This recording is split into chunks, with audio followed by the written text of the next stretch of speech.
But Taylor Overstreet, that quest is going to be very daunting for these women as the Golden Eagles are red hot, winning 5 of their last 6 conference games. Yeah, like you said, Scott winning 5 of their last 6 games, winner of their last 4. Spalding sit in 1st place, Webster in 5th place. They technically are in 6th place, but since Iowa Wesleyan cannot compete in the SLIAC tournament, Webster is formally sitting in 5th place right now. They still have a chance, like you said, if they win out. So tonight's definitely a playoff game for the Webster. They can't lose or it's the season over for them. But there are 3 keys to victory tonight. It's going to be Webster. How are they going to stop the dynamic freshman in Kayla Stiles? Kayla Stiles is 3rd in the league in scoring with 16 points a game.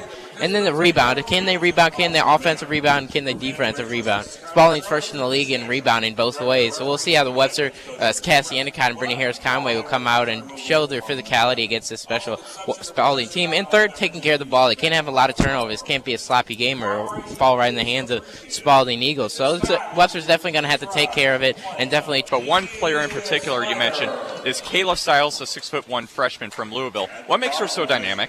Well, Kayla Stiles, she can play really the forward position or the guard position. She has such great ball handling skills, and she can get to the hoop whenever she wants. There's no stopping her when she puts her head down and tries to dribble. You're just lucky enough to get a foul maybe called against her. As I said, 3rd in the lead in scoring, and it's really helpful when you have a big girl down low and Jessica Guy, 5th in the league with the rebound, and definitely able to kick those balls out to the wing and definitely out to the point to Kayla Stiles for the easy shot. So that's always nice for the Spalding Golden Eagles. Webster and Spalding never disappoints the past 3 years.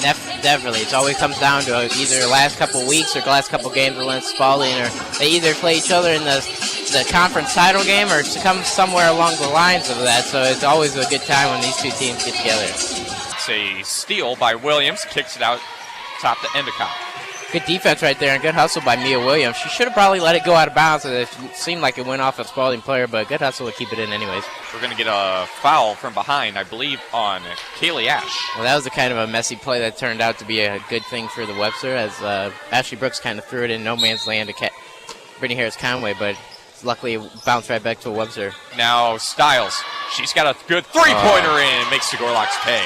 Well, it all came from Stiles, and I guess it ends with her, but a real good job by Jessica Guy to keep that ball alive and just to maybe just get a little touch on it to knock it away to Mia, right to Kayla Stiles, which knocks down to 3. 5-0 Spalding. First by Hannah Washel. Cassie Endicott 2nd in this conference with 56 blocks. Make that 57, so she's actually tied for 1st now with Baker from Greenville. Kayla Stiles is actually 4th in the conference with block with 47, so we got a nice little battle of the elite blockers in this one. Now it's over to the far wing to Kayla Stiles for 3. Briggs! Gets it to go. Timeout, Webster. Pure strokage right there. 12-2. Webster needs to find some points and some offense quickly. This Spalding defense is just suffocating, not letting them have anything, just getting a lot of turnovers. Webster's already have like 4 turnovers, and compared to Spalding's 2 so far, but yeah, just what we came back and said in the pregame, we just can't have turnovers. That's not how you're going to win this ball game against the 1st place team. I think we're going to get a foul. Nice aggressive move by Cassie Endicott, but I don't know if it's just her taking it upon herself to do a move or her just trying to get the offense going, but I don't know. That was a good move by her, but rather have someone else making that drive. Kayla Stiles driving the lane, taking the body, and puts it in off the glass. Bank 1, bank 2, and she puts it in the 3rd one. And one play, 15-4, Spalding leads. Gorlocks got to get something quick and establish some defense presence. Kayla Stiles comes out of the game. Maybe Webster can get some flow and go here. Her long arms in the passing lane doesn't help it any bit. I want to see something down low to Cassie Endicott, make her put up something or get a foul on Jessica Guy. Conway's on the rebound. Ashley Brooks saw that Taylor Bell was running for the fast break. Thought better, pulled it down and just said run the offense. Good decision by her, trailing 15-7. Now no need to risk a turnover.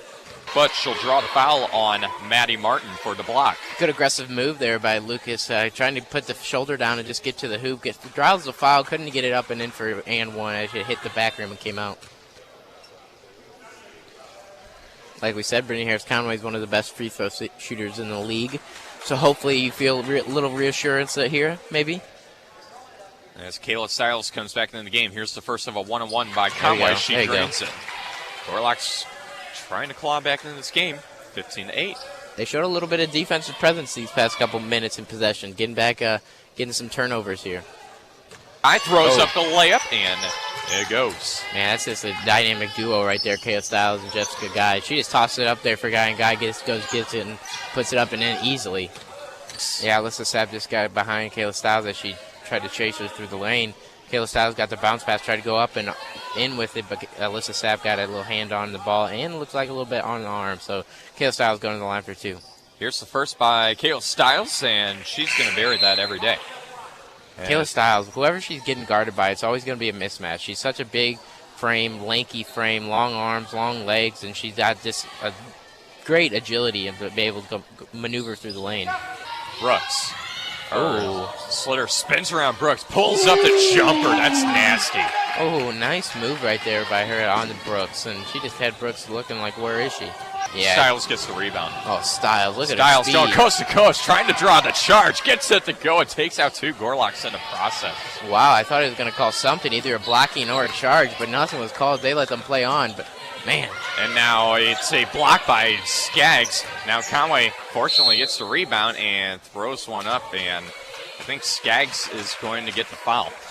Yeah, she's going to go to the line because there's 9 fouls on the half. But man, Brittany Harris-Conway just pump fake and got Kayla Skies in the air. Why don't you just go up into her and get the foul and go ahead to the line instead of trying to do another spin move where you could either easily lose the ball. Luckily enough for her, she got the foul in the end, but easy foul right there, opportunity, and she just didn't want it. Hunter over to Riggs, 8 on the shot clock. They'll swing it over to the near wing to Washel. Now back up top for Riggs, 3 on the shot clock, and three. Lucas gets a big block. Shot clock violation for the Eagles. Oh my goodness, Lucas comes out of nowhere and gets the big shot on the 3-point play on number 4, Kylie Giroux. And you could hear that block around the nation, it's felt like, as it shocked this gym and this high attendance crowd here on this snow day at Webster Gymnasium. Williams, top of the key, 3, gets it to go. There you go, Mia Williams putting a spark into this offense. They need to keep this going. They need to get a couple stops here before halftime. Get some points. Loose ball, who wants it? And Maya Harding grabs it and calls a timeout before. Good play by number 32. Harding right there to get the loose ball and call a timeout. Nice awareness before she get called for the the travel. But couldn't get the right shot out. It seemed like they could get a couple shots off, but they just didn't want to pull the trigger. And in the end, they couldn't get the right one off. So unfortunate for Webster right there. They will get another possession, hopefully, with 49 seconds being on the clock and the shot clock only being 30 seconds. But hopefully they get it with more time and more chances to get more points. And that is going to wrap up the half. Gorlocks only could muster 20 points against the Golden Eagles, who lead by 15. And they have 35 points, and big difference in this game. Jessica Guy, Kayla Styles, Taylor. Yeah, Jessica Guy, Kayla Styles. Styles has 15 points on the day. Guy has 10 points on the day. Rebound-wise, Kayla Styles has 8, and Jessica Guy has 4. So it's you can see how that's going for the Spalding as they lead by 15, 35-20. But Webster did end it on a good mark. They got a couple shots to go down. Mia Williams came on and got a couple big points as she has 8 points, 2 of those, or 6 of those points off 3-pointers. But they showed some improvement a couple times on when they really needed some points, but just not enough offense so far in that first half. They're really going to have to find a way to either make some more plays work or just make the shots that they have. So it's going to be interesting to see if they change their tactics, but to me, I think it's just about making their shots or not in the second half. Started this game so far, Spalding University showing why they are the first-place team in the SLEA Conference, 15-1, 35 points in the first half. Yeah, 35 points in the first half, but they really showed their defense as well. 9 turnovers on Webster's part. Some of that was their own mistakes, but definitely the majority of them was caused by turnovers on Spalding end. But Spalding, the offense came to play, especially that of Kayla Styles and Jessica Guy. 10 points from Guy and 15 points from Styles, along with 8 rebounds, and Guy had 4 rebounds to add with that 10 points as well. Cassie Endicott has 0 points and 0 for 2 from the field. That's not going to cut it for the Webster Gorlocks. Mia Williams has 8 points to lead all scorers for Webster, but that came on 2 threes and an easy layup. So that's definitely not going to point. Only 20 points in the first quarter or first half. That's not how you're going to win a game, especially not against the first place in Spalding like that. Also, 9 of those 20 points coming off of free throws. So, yeah, you're going to have to play a better game overall, yeah, at least. Especially not having the greatest free throws at game as well. Brittany Harris-Conway is perfect from the line, 6 for 6. But other than that, Allie Lucas is 2 for 4 from the line, and Taylor Bell is 1 for 2. So you got to make your free throws as well if you're going to go to the line and get the extra chances, or it's just a wasted trip. What's the big thing Gorlak's need to do coming out of this second half, Taylor? Find a way to stop Kayla Stiles and put the ball in that hoop. That's all. Get the easy shots, put them down, and get Cassie Endicott involved. Another couple of turnovers there by Webster, really getting the hands active in the shooting lane and then getting it in the turnover, trying to chop the ball out of the Spalding dribblers. So they're getting a little more active hands in the business there and getting more turnovers. Spalding has now 10 turnovers in the game. Now they're at 1 turnover more than Gorlak's, which have 9. And Charlie just didn't like it. Calls a full timeout. Yeah, well, what Gorlak's were trying to get a couple turnovers there, and just didn't look like the Spalding Golden Eagles were on the same page offensively. And Kayla Stiles was getting a little frustrated, so you might want to cool her down before you send her back out there to go defend her for herself. Look, Ashley Brooks has to get one to go. She does. There it is. With the shot clock expiring, Ashley Brooks gets a long 2.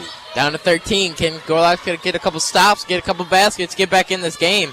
Down by 21 points right now with 13:46 left to go in this match.